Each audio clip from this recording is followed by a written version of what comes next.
तो बड़ी जोर के भूख लागल 10 दिन से कुछ नहीं खाइले। अरे हो बुची जी ऐसन बाऊ माने तार घर परिवार नहीं खे कोई नहीं के हमार माई मर गइल बाबू मर गइल। अच्छा भौजाई नहीं की जे घर से के दे देले बाबू। ये भगवान घोर कलयुग आगुल बतावा है सन लइकी हमर बस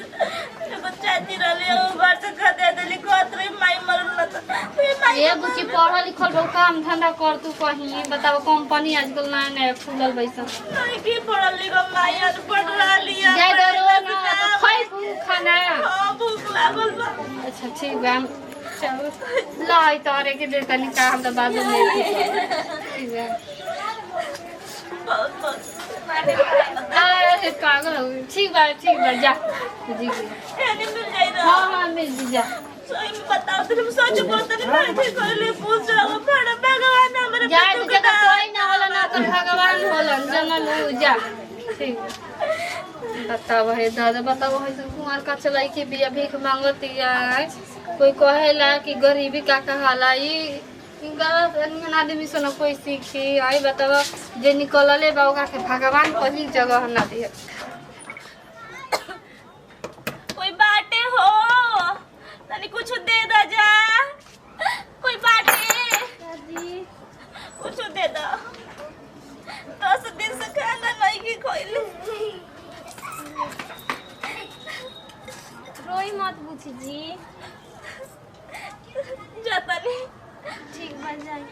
देखो बेचारी का आज दिन खराब बा तब ना बेचारी भीख मांगता नहीं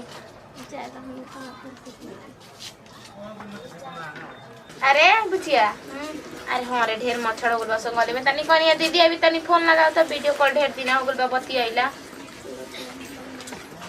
वो जलेने से फोन ना चाची करना हो ए भौजी ए चाची जो ने लागत तन मेरे कुछ दे दो। का दे दियो का भइल बा तारन जानी के दुख सुख का परल बा कुछ के आइल बा भीख मांगे दूरे रह तनी साथ के कना तो बुझाता करे जब पे चललो ए अरे का भइल बा बुझाता की अब बस तन मेरे कुछ हमके दे दा वो घर दुआर नहीं के केहू नहीं तारा जैसन भीख मांगे वाली नु हम ढेर देखले बानी कि नाटक क कया आया मांग आ बॉयफ्रेंड के रिचार्ज करवा दे बेली सन बेच के चाउ कहूं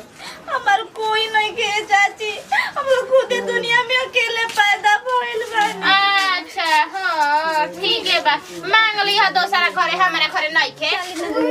हमार मरद हाड़ पहाड़ कमा के लेवत हम सब कोई के भीख दे दे लुटाइले चली का काहे मौगी बस मी तरब कहां से बोला तारू दे दे अच्छा बड़ी तहरा मोह लागल बा लिया के काहे ने सब अपने जाके घरवा रख ले नहीं तो खालिए नु बा बियाह करा दे देख बता दे हिया नहीं थे देख तो बेचारी के काहे तना बोलता नहीं जी बड़ी फाइल बउसा सब मेली ना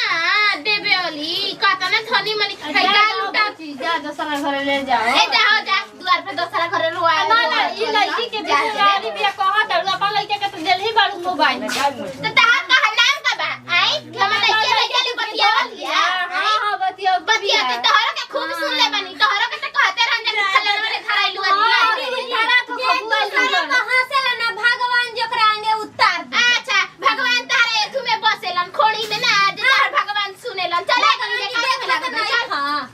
दिन दिहाड़े उल्ले तू उठारी हां सबका काहे लड़त नहीं जरा गल हमें के तो भगवान खुद ऐसे जीवन तो रोजा अपना घर दुआरे ठीक बा अरे खाने देख चाची भतीजे जो भी बात जो कुछ कह जाओ सही मिल बांट के रहानी के करे वाला नहीं आ काट कर लइके बहु से हो गल त